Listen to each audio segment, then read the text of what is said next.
consecuencia, ofíciese a la Corte Electoral a sus efectos. Continuando con la lista de oradores, tiene la palabra el diputado Eduardo Rubio. Gracias, presidente.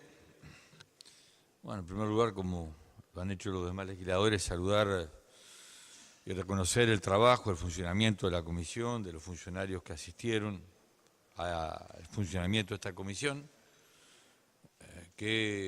cuya integración votamos convencidos de la importancia de la misma. Tuvimos un déficit importante en el trabajo de esta comisión y de los objetivos planteados por no poder acceder al archivo Castiglioni. Eso realmente menguó de alguna manera la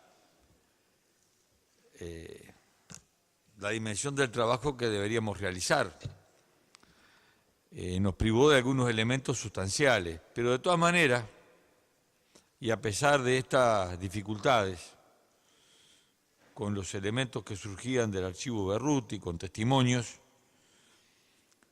esta comisión vino a confirmar fehacientemente lo que todo el mundo sabía, menos el Estado. Es que hubo y hay espionaje policial y o militar sobre fuerzas políticas, sociales, hasta religiosas, en pleno periodo democrático. Y me parece importante marcar la extensión en el tiempo porque obviamente el archivo Berruti tiene un punto final por el 2003, pero la información que ha surgido del propio archivo Castiglioni o otros elementos que vamos a dar cuenta en nuestra intervención, constatan que esa práctica no cesó en el 2003 ni en el 2005, sino que se ha mantenido, ojalá que no ahora, pero se ha mantenido en el tiempo. Y sobre un conjunto de organizaciones, porque escuchamos hoy al diputado informante y nosotros suscribimos el informe unánime que surgió de la comisión y sus conclusiones, un listado un poco restringido de organizaciones espiadas o seguidas, y nos parece que no se trata acá de una competencia ni hacer un ranking de los más espiados, los más perseguidos. A nosotros nos tocó también estar en esa lista poco honrosa, no para nosotros, sino para la democracia y para los responsables de estas prácticas ilegales e inconstitucionales. Prácticas ilegales e inconstitucionales que se han mantenido en el tiempo y que de nuestro punto de vista son consecuencia directa de la impunidad. Es la prolongación de la impunidad. Y hay elementos que hablan de esto. La negativa a concurrir a la investigadora, como se estableció acá por parte del diputado informante, la negativa de muchos militares, especialmente del Ejército, a concurrir a la investigadora, en un número muy por encima de la común de las otras investigadoras, hablan de esa impronta de impunidad que lamentablemente se extiende hasta hoy en nuestro país. Y queda claro, además, de que esta práctica, sostenida en el tiempo, pero queda claro, no, queda clarísimo, no es fruto de la obra de personas aisladas, no es fruto del empecinamiento de algún sobreviviente del pasado, no. Esto por la sistematicidad que tuvo, por la operativa que implica, por los recursos que dispuso, es porque se usó o se utiliza el aparato del Estado para esto, los recursos del Estado. Y en esto hay una clara responsabilidad política desde nuestro punto de vista. Una clara responsabilidad política, porque quien está al frente de un ministerio y toda la jerarquía, tiene que ir a fondo en el control de lo que pasa en su cartera.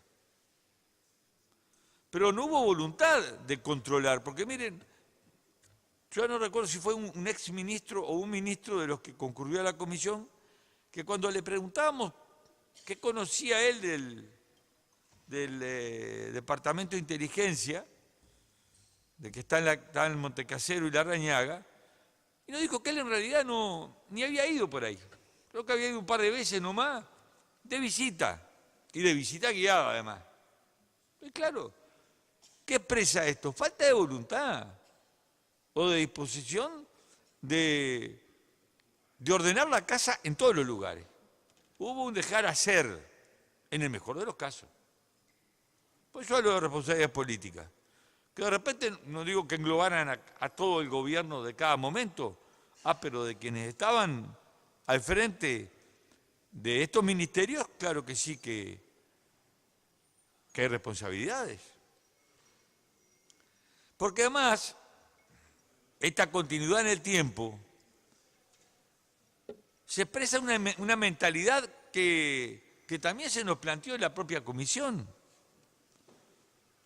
Uno de los directores de inteligencia que estuvo en comisión, creo que era de la Fuerza Aérea, en realidad dice, bueno, esto se venía haciendo y se siguió haciendo. O sea, veníamos espiando de la dictadura, de salir de la dictadura, y lo seguimos haciendo. O el caso de otro ex director de inteligencia que nos explicaba que desde su punto de vista era muy bueno estar en el archivo de inteligencia. Eso me dijo, capaz que usted por su experiencia personal esto le resulta molesto, pero mire que es muy bueno, me siento más seguro. Mirá vos. Pues está en las actas, esto no lo estoy inventando yo, esto habla de una mentalidad que no ha cambiado. Y claro que no es bueno que los ciudadanos comunes o quienes estamos involucrados o comprometidos en la actividad política o social, por esa razón tengamos que estar en un archivo de inteligencia. Porque también se habla de la inteligencia abierta o la inteligencia cerrada. Tenemos que preguntarnos, y esto será objeto de un debate parlamentario. A mí no me parece mal que un partido político tenga un recorte de prensa y siga la opinión de los demás partidos políticos sobre tales o cuales temas. Incluso mismo que el gobierno lo haga. Ahora, ¿por qué esto tiene que hacerlo el servicio de inteligencia? El papel del servicio de inteligencia en inteligencia abierta es saber qué opinamos nosotros de la ley de riego, por ejemplo. ¿Será que esto tiene que ver con la inteligencia? ¿O será que tiene que ver con la inteligencia encarada desde el punto de vista del control político de la sociedad? Acá hubieron intervenciones muy fuertes de algunos ministros, el caso del exministro Bayardi, que nos dijo que con ley o sin ley siempre iba a haber inteligencia.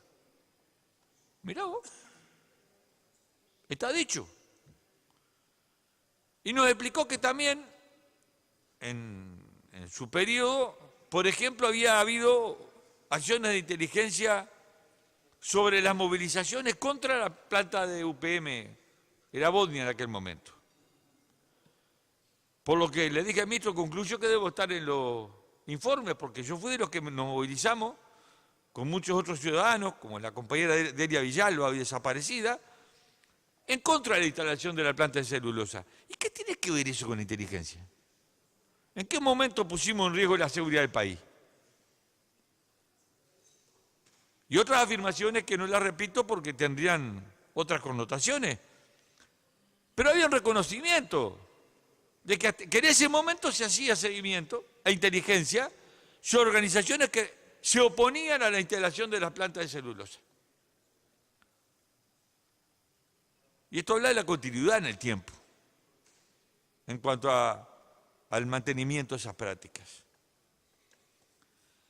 Las denuncias de los familiares recientes, que no dudan en cuanto a que eso realmente responde a un operativo de inteligencia, en el afán de lo que aquí expresaba el propio miembro informante, de mantener la impunidad, de impedir que avance el conocimiento de la verdad y la prevalencia de la justicia. 2014. Ahora, si nosotros estamos convencidos de que cuando en el 2000 o en el 89 había acciones de inteligencia sobre las fuerzas políticas, las organizaciones sociales, y creemos que había responsabilidad política en ese sentido, bueno, ese criterio lo mantenemos. Por coherencia hay que mantenerlo hasta ahora. Pero además hay otros elementos que hablan y que dejan al descubierto la continuidad de la práctica del espionaje y de la infiltración a las organizaciones sociales. Una manifestación estudiantil fue el año pasado o hace 2 años frente al Palacio, en donde fue detectado un agente encubierto que estaba fotografiando a los manifestantes, que se identificó además con un funcionario del Ministerio del Interior. Y ahí nos enteramos por el ministro Bonomi que sí, que con un criterio de, abro comillas, proteger, cierro comillas, a las manifestaciones, resulta que hay funcionarios encubiertos dentro de las manifestaciones estudiantiles, sociales. ¿Y esto cómo se llama? Esto es, bueno, nosotros decíamos, estos son los tiras, y esto es infiltración, y esto es espionaje. Entonces, creo que este es un tema realmente trascendente para la lucha contra la impunidad y para avanzar en la construcción de una sociedad democrática en serio. Acá se han referido a las declaraciones de un capitán del ejército que estuvo de servicio en el Batallón de Ingenieros 2 en la ciudad de Florida, donde da cuenta de la presencia de un connotado delincuente, violador de los derechos humanos, el capitán Ferro, que antes de ser comandante del batallón, llegó en calidad de, no pude entender bien de qué, desplegando ostensibles acciones de inteligencia, entrenando gente, hasta civiles. Eso era en plena democracia. ¿Alguien puede creer que puede utilizarse un batallón para entrenamiento, para operaciones, y que no tuviera eso conocimiento de la jerarquía? Eso es imposible. Quien le haya tocado estar en un cuartel sabe que no pasa nada en un cuartel sin que se sepa arriba, y arriba de arriba. Eso es así. Y este militar que estuvo, llevó esta denuncia al ministro de Defensa del momento, al comandante en jefe del momento y a quienes fueron ministros de gobierno de todos los partidos que han estado en el gobierno. ¿Qué pasó con esa denuncia? Entonces digo esto porque estos hechos realzan la importancia de esta comisión en cuanto a dejar de manifiesto que hay una renguera democrática muy importante y que hay que superarla, que todavía hay que superarla. Por eso nos parece y compartimos la necesidad de enviar todas las actuaciones de esta comisión a la justicia para que intervenga y actúe sobre hechos concretos y muy claros que no admiten duda.